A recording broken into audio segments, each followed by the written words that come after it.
불교학개론 일본에서 5권제 67회차 서결부입니다. 오늘은 불교학개론 3권 30페이지에 해당이 되는데요. 본론으로 들어가기 전에 잠깐 우리가 개송 하나 살펴보고 들어가겠습니다. 합장들 하시고요. 망념 도멸진이요 진처환말 가기라 신심야탁 공이요 적연 광다력이 니라나 무미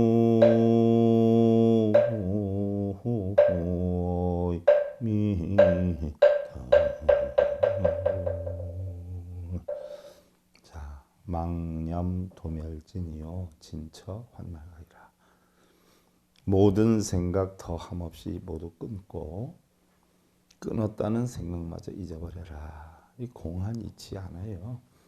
정말 우리가 깨달음이다라고 하는 것은 깨달음을 얻어야 되겠다라고 하는 생각마저 비우는 게 깨달음이죠. 그리고 우리가 업장을 소멸한다는 것은요, 업장을 소멸해야 되겠다는 생각마저 비우는 게 업장 소멸이에요. 바로 이것이 부처님 가르침의 깨달음이죠. 신심여탁공 적연광달혁이라.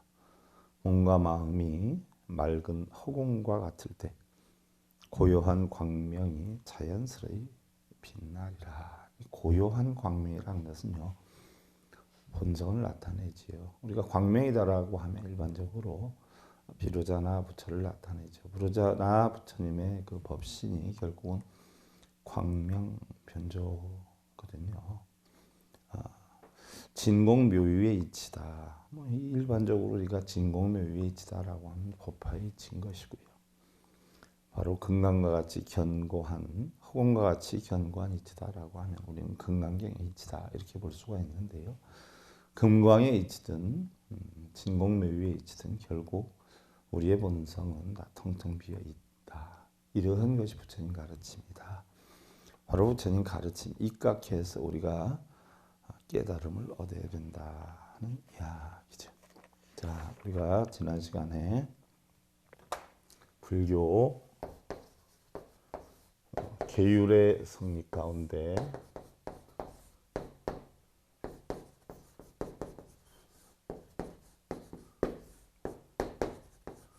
첫째는 불살생의 계율에 대해서 공부를 했고요. 둘째는 불투도, 셋째는 불사음, 넷째는 불망어에 대해서 공부를 했어요.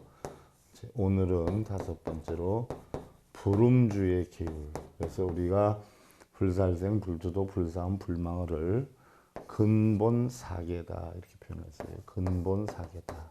그래서 모든 계율의 네 가지는 본바탕이 돼서 들어간다는 사항. 그리고 평소에는요, 우리가 네 가지 계율을 잘 지키는데 술을 먹으면 못 지키기 때문에 바로 불음주의 계율이 생겼다라고 했어요. 지난 시간 마지막 부분에 이 다섯 번째 불음주계는 야사의 아버지 구리가 장자로서부터 시작이 되었다라고 하죠. 그래서 우바색계경의 불자신도계를 보면 바로 이 다섯 가지가 나오죠. 이것이 지금까지 우리가 신도계다 이렇게 사용하고 있어요. 원래 우리가 불음주의 계에는요, 술을 마시지 마라 하는 계율인데요. 평소에는 우리가 근본사계를 잘 지키다가 술에 취하면 앞에 모든 계율을 다 어지럽혀서 금계를 범할 수 있는 원인이 되기 때문에 우리가 자기 정신을 잃거나 또한 생활에 문제가 되어서는 안 되겠다 싶어서 만들어진 게 불음주의 계율이에요. 파사론에 보면요, 옛날에 성품이 어질고 착한 우바세가 어느 날 여행을 갔다 와 돌아와서 갈증이 심해가지고 집에 들어가는데 말 위에 있는 그릇에 물이 한 그릇 담겨 있어요. 그래서 갈증이 생겨서 그 물을 정신없이 벌컥벌컥 마시고 보니까 물이 아니라 술이었어요. 그때 마침 취기가 돌기 시작을 했는데 옆집 닭이 그 집에 고고하면서 들어와요. 그러니까 술을 마셨으니까 취기에 의해서 그 닭을 잡아 먹게 되죠. 그리고 닭털을 땅을 파서 이렇게 감치겨 놨는데 조금 지나니까 그 닭집 주인이 찾으러 왔어요. 닭을 구하면서 찾으러 와요. 혹시 이리로 닭 한 마리 아까 들어온 것 같은데 못 봤습니까? 라고 했더니 못 봤다고 거짓말을 하지요. 이상하다. 아까 이리로 분명히 들어왔는데 이상하다 하면서 주변을 보니까 흙 파묻은 자죽이 있어서 살짝 이렇게 비치는데 보니까 닭털이 거기 있었던 거예요. 그래서 그 옆집 주인 여자가 그 흙을 이렇게 둘쳐내니까 자기네 집 닭에 털이 거기 묻혀 있는 걸 봐요. 여기 닭털이 있는데 왜 못 봤다라고 하냐 했더니 그 거사가 그 거짓말을 숨기기 위해서 여인을 강제로 끌고 들어가 성폭행을 하죠. 화가 나니까 여인이 관아에 가서 신고를 해요. 그래서 결국 요바세는요 술을 먹게 되다 보니까 자 봤냐라고 했을 때 못 봤다고 거짓말을 했어요. 불망하게를 어겼어요. 그 닭을 또 잡아 먹었어요. 불살생계를 어겼어요. 그리고서는 그 여자의 입을 막는다고 강제 추행을 했죠. 그러다 보니까 불사함계를 범했어요. 술 한잔 먹다 보니까 이 네 가지 교육을 전부 어기게 됐어요. 그래서 결국은 불음주의 계율이 만들어지게 된 건데요. 물론 일반적으로 우리도 여러분들 제가자들은 부기해서 술 마시는 경우도 있죠. 물론 술은 잘 먹으면 약이 되고 잘못 먹으면 사람을 미치게 하는 광약이 된다라고 얘기를 하는데 청장전설을 통해서 보면은요 노인을 봉양하고 제사를 받드는 데는 술 이상 좋은 것이 없다라고 했어요. 일반적으로 술은 기혈을 순환시키고 또 정을 펴고 또 예를 행하는 데 있어서 술은 꼭 필요하다라고 해 있는데 우리가 달리 부정적인 어떤 측면으로 볼 때는요 술은 사람을 취하게 해서 정신을 흐리게 하고요 또 몸을 해치고 가산을 탕진하게 하고 또 올바른 도리를 망치게 해서 결국 망신주다 이렇게 표현을 하기도 하는데요. 부처님께서는요 출가한 사문들에게는 절대로 술을 못 마시게 하셨어요. 그리고 이제 한 10가지 술에 대한 병폐를 말씀하셨는데요. 술을 마시게 되면 첫째로는 얼굴빛이 나빠지고요. 또 둘째로는 힘이 적어지고요. 셋째로는 눈이 밝지 못하고 넷째로는 성내는 형상을 나타내게 되고요. 또 다섯째는 살림살이와 재산을 무너뜨리게 되고요. 여섯 번째는 질병이 더하게 되고 일곱 번째는 싸움이 늘고요. 여덟 번째는 명예가 없어지고 나쁜 소문이 퍼져나가고요. 아홉 번째는 지혜가 줄어들고 열 번째는 결국 사막도에 떨어진다라고 했어요. 사막도다라고 하는 것은 결국 지옥의 축생인데 우리가 탐욕심이 많아서 시비쟁론을 하게 되면 악유세계에 떨어지는 것이고요. 또 성내고 화내고 싸우게 되면 결국 뭐예요? 그것이 지옥에 떨어지게 되는 것이고요. 또 이러한 것들을 올바른 우리가 진리를 몰라서 그런 어리석음 때문에 형성이 되니까 결국 축생이 돼서 사막도에 떨어진다 이렇게 표현하기도 하고요. 또 한편 우리가 술을 한 번 먹는 데는요 36가지 허물이 생긴다라고 해요. 결코 작은 죄는 아니죠. 술을 즐겨서 먹는 사람은 죽어서 똥물지옥에 들어간다. 죽어서 똥물지옥에 들어가겠어요. 그러니까 살아서라도 술에 취해서 늘 살면은 사람 대우를 받기가 힘이 들죠. 하긴 어떤 분은 술 얼마나 좋아하시는지 밝은 얼굴 보기가 참 힘드신 분들도 있어요. 그 자체가 동물지옥에 해당이 되는 거지요. 또 날 때마다 지혜의 종자가 없어지고, 그러니까 뭐 우리가 죽었다 태어날 때마다 지혜의 종자가 없어지는 게 아니라 가는 곳곳 자고 일어날 때 대할 때마다 지혜로움이 줄어든다는 이야기. 정신을 어지럽게 하는 독약 성분의 비상보다도 오히려 더 나쁘다.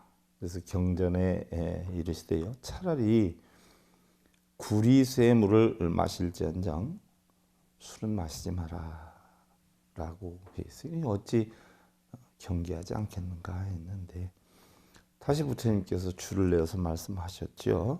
음주는 마음과 지혜를 어지럽게 하고, 또한 술은 화근의 우물이고 정신과 지혜를 혼미하게 하고, 또 생각이 올바르지 못하게 해서 시비를 하고, 또한 깨달음 보리의 싹을 태워서 정각의 과를 무너뜨리므로, 정각 바른 깨달음이죠.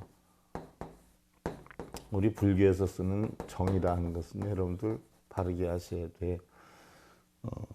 바르다, 뭐 예를 들어서 삿되다 해서 정사로 구분하는 가운데 바른 것을 정이다라고 하는 줄 아는데 아니에요. 정사는 바로 정과 사를 초월한, 공과 색을 초월한 그런 것을 우리가 정이다 이렇게 표현해요. 그래서 그러한 깨달음, 쉽게 예를 들면 공하고 연기한다.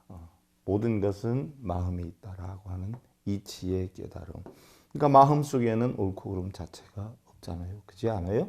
그리고 부처님의 묘한 법이 꽃을 피우는 묘법변화경, 즉 법화경의 이치가 결국 색과 공이 다르지 않다는 이야기 아니에요. 그래서 색과 공이 다르지 않은데 결국 한 마음에서 작용하는 것이고, 그 한 마음을 초월한 것, 이것을 갖다 우리는 정각이다라고 표현을 하는데, 바로 뭐 이러한 정각을 우리가 얻기가 힘이 든다. 또한 반드시 술은 몸에 좋지 않으니까 맞고 끊어야 된다라고 해 있는데, 뭐 앞전에 말씀드렸지만 적당히 마시는 건요, 뭐 기혈에도 좋고 좋다라고 하지만 정도에 지나치면 이제 문제가 된다. 그러니까 뭐 제가자분들은요, 업무상 또 부득이한 경우에는 어쩔 수 없지만 정도에 넘쳐서는 아니어야 된다. 이제 그런 이야기가 되겠죠. 또한 대살찬이건자경에 보면은요, 술을 마시면 다분히 방탕하고 함부로 해서 현세에서는 항상 어리석고 또 일체 해야 할 일을 잊어버리고 항상 지혜 있는 이의 꾸지람을 들으며 내세에는 항상 어리석고 우둔하고 다분히 모든 공덕을 잃을 것이니 지혜 있는 사람은 모든 음주의 허물을 여였느니라라고 해 있는데, 사실 간혹 보면은요, 제 개인적인 생각이에요. 뭐 어떤 사고를 친단 말이죠. 사람들이 뭐 성추행을 했다, 성폭행을 했다, 뭘 부쉈다, 싸웠다. 근데 대부분이 보면 술이 취해서 그랬다, 술 취해서 잘 몰랐다, 이런 어떤 분들이 적지 않잖아요. 또 우리나라에서는 법이 희한해서 뭐 술에 취해서 그랬다라고 하면 많이 이렇게 깎아주는 경우도 많은데, 저 개인적으로는 사실 더 부과시켜야죠. 깎는 게 아니라 술을 취해서 그랬다라고 하면 더 부과시켜야 돼요. 저는 개인적으로 그런 생각입니다. 술로 뭐 책임 회피를 하거나 자기의 잘못을 덮으려고 하는 분들은요, 술로 책임 회피를 하는 그 마음, 그 책임감까지 보태서 더 해야 되지 않겠는가 이런 생각을 하는데, 그러나 다만 중병자에 한해서는 약으로 먹어도 된다라고 했어요. 술을 약으로 먹어도 된다. 근데 중병이라는 것은 뭐 가벼운 병이 아니잖아요. 뭐 다른 치료로는 나을 수가 없고 오직 술이라야 치료를 할 수 있다. 혹은 뭐 술이 이 치료를 돕는데 상당히 큰 영향을 준다.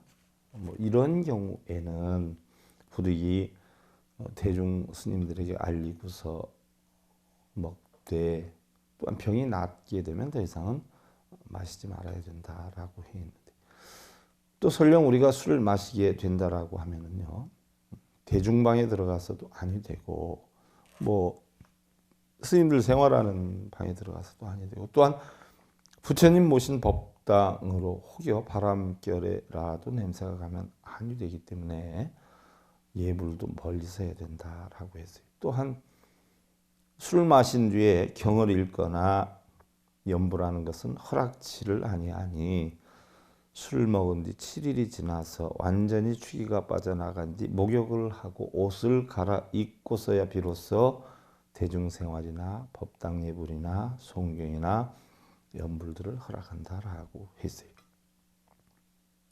술이라는 것은요, 보편적으로 우리를 좋게 만드는 여건보다는요, 나쁘게 만드는 그런 경우가 엄청 많아요. 그러니까 각별히 유의해야 한다라고 하는데, 뭐 우리가 술주자를 보면은요, 술주자를 보면은 일반적으로 삼수변에 다규자를 쓰지 않아요?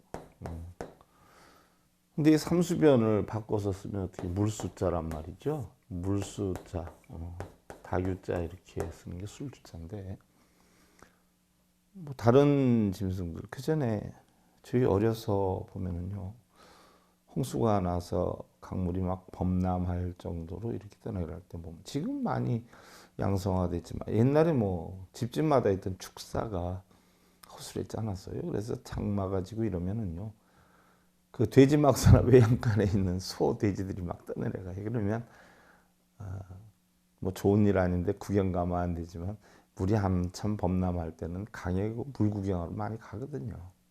그래서 보면 돼지들은 그 물에서 떠내려오면서 꿀꿀거리고 소는 매우매하고 떠내려와요. 그런데 닭들은 떠내려오는 걸 못 봤어요. 혹여 떠내려오면 어떻게 돼요? 죽어서 떠내려온단 말이죠. 무슨 얘기냐? 닭은 물하고는 극이다라고 하네요. 저는 뭐 닭에 대해서 연구는 안 했지만, 그래서 닭이 물에 빠지면 거의 대부분이 죽는다라고 해요. 그러니까 술주자를 보면 물수에 닭유자를 써요. 그러니까 물에 빠진 닭이다. 이게 술이다. 그러니까 결국 우리 인생을 뭐요? 망치게 한다는 이야기예요. 그래서 술은 우리를 추하게 만드는 독약이 아닐 수가 없다. 그래서 결국은 불음주 계율이 만들어진 건데요. 여러분들, 술이라는 것은요, 자기 정신을 뺏어간단 말이에요. 뭐 밥을 많이 먹거나 음식을 많이 먹어가지고 자기 정신을 뺏어가는 경우는 드물지요. 이 술을 자시는 분들은요, 저는 그렇게 생각해요, 개인적으로. 흔히들 뭐 음식인데 뭐 이렇게 표현하잖아요. 음식이다, 뭐 기호품이다 이렇게 표현을 하는데, 음식이면 음식다워야 되죠. 예를 들어서 밥을 먹고 횡설수설하고 다른 사람한테 실수를 하거나, 빵을 먹고 횡설수설 실수를 하거나, 뭐 이런 분들은 안 계세요. 근데 같은 음식이라고 하면 술을 자시면 실수를 하는 분들이 계세요. 그러나 술도 음식이다라고 하면 음식 따위 그것을 먹고 실수를 해선 아니 될 것이다. 밥을 먹은 사람들이 겉으로 표가 안 나듯이 술을 자신 분들도 겉으로 표가 안 나는 상황이 돼야 음식이 아니냐, 저는 이렇게 생각을 하죠. 그래서 사실 음식이다라고 하면 술을 먹고 취해서는 아니 된다는 이야기죠. 뭐 처음에는 뭐 술을 먹는다라고 하지만 나중에 보면 어떻게 돼요? 술을 먹게 돼서 뭐 망주다 이렇게 표현을 하기도 하는데요. 정도에 넘치면 안 된다. 정도에 넘치게 되면 술 먹는 게 아니라 술귀신에 빠지게 된다. 이렇게 해서 오계가 사실 만들어졌어요. 상심 1 성공고요 2 동체고라 3 본적고요 4 문영고라 5 법체고라라고 해 있어요. 상심, 항상 하는 마음은, 상심, 항상 하는 마음은, 첫째는 성공고요. 항상 하는 마음이라 하는 것은 뭐예요? 바로 본성이란 말이죠. 예를 들어서 우리가 이 세상에 나올 때 여러분들 맑고 청정한 본성을 가지고 나왔어요. 그러니까 이게 결국은 상심이란 말이죠. 그런데 이 상심이 결국은 육근이 육경을 보고 부딪혀가지고 어떻게 돼요? 늘 변한단 말이에요. 늘 변해요. 우리가 뭐 좋다, 나쁘다, 크다, 적다, 뭐 행복하다, 불행하다 이런 것은 결국 우리는 항상 변하는 것이기 때문에 상심이 아니라 무상심이라고 한단 말이에요. 항상하지 않는 마음. 이 무상심을 우리는 달리 뭐라 그러냐? 중생심이라고 하거든요. 중생심. 쉽게 예를 들면 바로 불성 불심이 아니라 중생심이다. 불심이다라고 하는 것은 공안이치, 바로 변하는 가운데서 변하지 않는 본성, 이걸 상심이라고 그래요. 상심이라는 것은 성공고다는 얘기. 성품이 항상 어떻게 돼요? 공하다는 얘기죠. 성품이 항상 공하다. 그래서 성공고, 항상 성품은 공하다. 또한 둘째는 이 성품은 동체고다. 동체고다. 그 다음에 셋째로 이 성품은 본적고다. 본래 정멸한 것이다. 넷째로 이 성품은 무념고다. 무념고. 결국 마음속에 뭐예요? 식은 있지만 식에 빠지지 않는 것. 생각은 있지만 색에 빠지지 않는 것. 이걸 우리는 본성이라고 해요. 본성은 아무것도 들어가 있지 않아요. 심지어 뭐예요? 깨달아야 되겠다. 업장을 소멸해야 되겠다. 소원성취를 해야 되겠다. 이런 자체도 전부 중생성으로 형성되는 거예요. 자기의 생각으로 형성이 되는 거예요. 근데 본성에는 이런 게 없어요. 그래서 본래 정멸한 것이요. 또 다섯째로 법계고라. 냉정히 보면 법 아닌 것이 하나도 없다라고 표현을 해요. 그래서 우리의 상심은 항상 비어 있고 또한 동체고고 본래 정멸하고 무념고고 법계고다. 우리 상가운데요. 사실 김치 몇 조각으로 밥을 먹고요. 해진 옷을 입어도 따스함을 느낀다거나 뭐 구멍난 양말도 신어보고 구멍난 내복도 입어보지만 구멍이 났다 해서 춥고 떨리고 하진 않더라고요. 그래서 구멍난 걸 입느냐 안 입느냐가 아니라 마음에 구멍이 났느냐 안 났느냐, 그게 저는 중요하다고 봐요. 뭐 가진 것이 넉넉지는 않아도 행복을 느끼는 사람도 있죠. 행복이라고 하는 것은요, 명예나 권력이나 재물보다는 마음에서 생겨나는 것인데요. 자칫 행복을 쫓는 자들이 오히려 행복을 잡기가 쉽지 않아서 어려움을 겪는 경우들이 많다는 이야기. 일례를 하나 들어보면요. 9,900원 있는 사람이 9,900만 원 있는 사람이 사실은 그 한 푼 없는 사람보다 엄청 행복할 것 같죠. 9,900만 원. 이제 100만 원만 있으면 1억 채워요.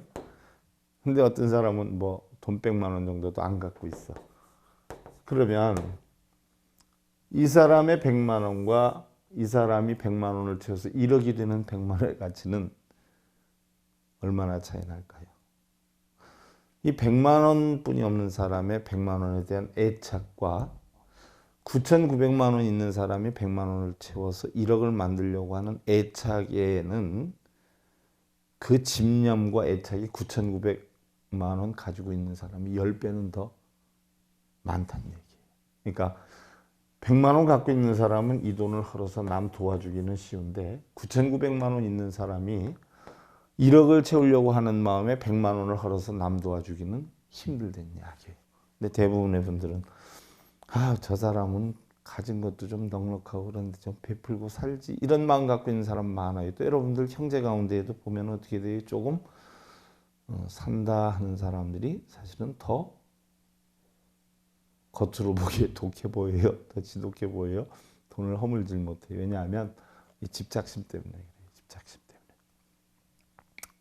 그러니까 행복이라고 하는 것은요, 집착이 없어졌을 때의 형성이 되는 것이. 그래서 우리가 진정으로 행복을 누리고자 한다면요, 행복을 찾기 위해서 소매를 걷기보다는 먼저 마음 속에 있는 헛된 욕망, 허욕심을 버리면 그만큼 우리가 행복을 담을 수 있는 그릇이 더 커지지 않겠느냐 하는 생각을 해보기도 하죠.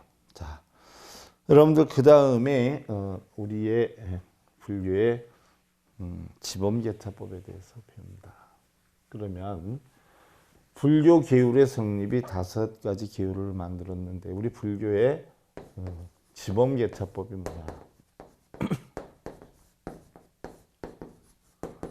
지범계타다라고 하는 것은요, 달리 표현하면 지키고 범하고 열고 막는다. 경우에 따라서 우리는 이러한 5계나 13계 대중보살계를 전부 뭐예요? 경우에 따라서 지키기도 하지만 경우에 따라서 또 범하기도 하고 경우에 따라서 또 열어놓기도 하고 경우에 따라서 막기도 한다. 우리 불교의 계율은요, 빌고 매달리고 기도를 위주로 하는 다른 신앙과 같이 절대적인 것은 아니에요. 다른 데는 우리가 믿는다 또는 우러른다 해서 무조건 믿고 우러르고 빌고 기대는 신앙과는 절대 달라요. 우리 불교는 수범수제예요. 무슨 얘기냐? 상황에 따라서 또 여건에 따라서 더 큰 선근 공덕을 위해서 범하기도 하고, 뭐 예를 하나 들어서 아기가 아들이 고전날 친구하고 놀다가 안 들어왔어요. 아버지가 늦게 퇴근해서 몰랐다가 그냥 자식이 있는 줄 알고 출근을 해 있단 말이죠. 그럼 어떻게 돼요? 구태여? 어제 아들이 안 들어왔어요 하고서는 일부러 문제를 만들 건 없죠. 또한 아들 어디 나갔어? 아침에 일찍 오늘 친구 만난다고 나갔어요. 급하다고 해서 거짓말을 할 수도 있어요. 왜? 평안하라고. 뭐 특별한 일이 있으면 안 되겠지만 평안하라고. 바로 이런 것이 바로 뭐예요? 더 큰 선근 공덕을 위해서 거짓말을 범하는 거예요. 또한 여건에 따라서 다시 정정 조율해 나가기도 하는데 바로 이런 것들을 우리가 때에 따라서 여건에 따라서 지키기도 하고 범하기도 하고 열기도 하고 막기도 하는 바로 지범계차법이다. 이렇게 표현을 해요. 지범계차법. 우리 불교법은요, 지범계차법이에요. 웬만하면 지키려고 노력을 하되 경우에 따라서 어길 수도 있다는 이야기인데 바꿔서 얘기를 해보면요, 여러분들 우리 계율이라는 게 왜 만들어졌어요? 결국은 바른 행복을 추구하기 위한 방편으로 만들어진 거예요. 어떤 분들은 뭐 계율만 잘 지키면 된다 해가지고 뭐 살생하지 마라, 뭐 육류 먹지 마라 한다고 뭐 멸치도 안 먹고 생선도 안 먹고 이러는 사람이 있어요. 그러면서 또 싸움은 잘하는 사람이 있어요. 뭐 멸치를 먹느냐 안 먹느냐, 머리를 깎았느냐 안 깎았느냐, 뭐 거짓말을 하느냐 안 하느냐, 물론 안 하는 것이 좋겠지만요, 결국 거기에 대한 목적은 뭐예요? 우리의 행복한 삶을 위해서 만들어 놓은 거예요. 행복한 삶을, 계율은. 그러니까 인간으로서 인간이 가장 지켜야 할 도리, 이것이 우리는 계율이에요. 인간의 도리는 못 지키면서 결국 뭐 생선도 안 먹고 육류도 안 먹고 술도 안 먹고 이러면서 오히려 싸우고 그렇게 한다면 오히려 문제가 될 수 있는 것이죠. 바로 우리는 경우에 따라서 편하고자 하기 위해서 계율을 지키거나 범하거나 열고 막는 걸 지범계차법이다라고 하는데, 뭐 예를 들어서 신앙에서는 절대적이죠. 뭐 신을 섬기고 신에게 비는 타신앙의 계율은 절대적이. 왜요? 인간과 신과의 약속이기 때문에. 인간과 신과의 약속이기 때문에 절대적이에요. 변형될 수가 없어요. 빌고 매달리고 기도하는 것이 아니라 우리는 부처님의 가르침을 따라 스스로 깨우침을 얻는 이러한 우리 불교에서는 인간과 자연, 또 인간과 인간 혹은 유정과의 관계이기 때문에 유정이다라고 하는 것은 뭐 생각이 있고 정이 있는 이런 중생이죠. 우리 사람이 만물의 영장이 될 수 있는 것은요 바로 유정 중생이기 때문에 그렇죠. 이렇기 때문에 우리는 지킬 땐 지키지만 개인의 어떤 이득이나 목적이 아니고 또한 사회에 손실을 입히지를 않고 오히려 그 짓을 해서 계율을 어겨서 커다란 선과를 얻는다거나 만민을 구호하는 목적에 큰 뜻이 있다면, 즉 예를 들어서 부처님께서도 명상을 하시는데 사슴이 한 마리 도망을 왔어요. 그리고서는 부처님 뒤쪽으로 뛰어갔단 말이죠. 그러니까 사냥꾼이 헐레벌떡 뛰어와요. 수행하시는 분 같은데 죄송하지만 이쪽으로 사슴이 한 마리 뛰어왔는데 혹시 어디로 가는지 못 보셨습니까? 라고 하니까 저는 잘 모르겠소 하고 거짓말을 한단 말이에요. 부처님께서도 그런 거짓말을 했어요. 왜? 제대로 알려주면 살생을 하기 때문에. 바로 이러한 어떤 큰 목적과 뜻이 된다라고 하면 우리는 때에 따라서 변경하기도 하고 고쳐 나가기도 한다. 이것을 갖다 우리 불교에서는 지범계차법이라고 하는데요. 지범계차에 대한 설명은 여러분들 우리가 다음 시간에 구체적으로 하고요. 전체적으로 지범계차법은 이렇다 하는 거. 또 오늘 공부하신 불음주의 계율 여러분들 잘 참고하셔서 자기 정신이 없어질 정도로 먹으면 술이고요. 정신이 그대로 있고 아무 탈 없이 표도 안 나고 이러면 이것은 곡차일 수 있어요. 차와 술은 다르죠. 어떤 분들은 술 곡차 그러는데 취하면 술이에요. 안 취하면 곡차이고 그 부분을 정확히 아셔서 또 사실 집에서 아이들이 있는데 어른들이 술 먹고 횡설수설하면 사실 그 좀 모양이 안 좋잖아요. 길거리 다니면서도 보면 남자분이 되었던 여자분이 되었던 비틀거리고 다니시는 보면 뭐 어른들이니까 저럴 수 있다 하는 생각이 과거에는 들었는데 이제는 뭐 그렇게 이뻐 보이지는 않더라고요. 자기의 정신까지 잃을 정도로 술을 자시고 길거리에서 주무시고 횡설수설하고 차에 달려들어서 뭐 시비쟁론하고 우리 삶에서도 결코 이쁜 모습은 아니다 하는 이야기인데 참고로 하시고 자 합장들 하시고요. 수유근행인 아무지혜자는 요광동방양서행이 니라나 무호이